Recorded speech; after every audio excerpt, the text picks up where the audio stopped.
Well, more rain, more problems for a community hit hard by flash flooding just a few days ago. We're talking about Honesdale in Wayne County. That's where we find Newswatch 16's Emily Kress with a look at current conditions. Hey, Emily. Hey, Rennie, we're back here on Vine Street in Honesdale where the rain is causing even more problems.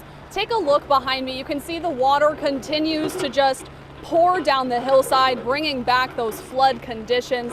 Crews have been out here all morning long, but let's show you a look at what it looked like when we first arrived here this morning. Crews were filling in the embankment that collapsed during the heavy rain we had on Tuesday. That embankment is right next to St. John's Church. Crews are filling it in with rocks. The borough manager tells us they hope to prevent any more of that embankment from collapsing.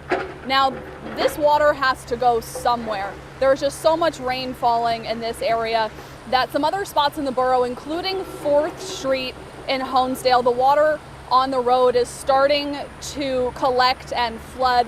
But this part of Vine Street, while crews are doing their work, will be closed to drivers because, again, there's a lot of water, there's a lot of rocks, debris. They're starting to put some sandbags to divert the water away to other locations. But again, they're very busy getting this all under control. Emily Kress, Newswatch 16, reporting live in Wayne County.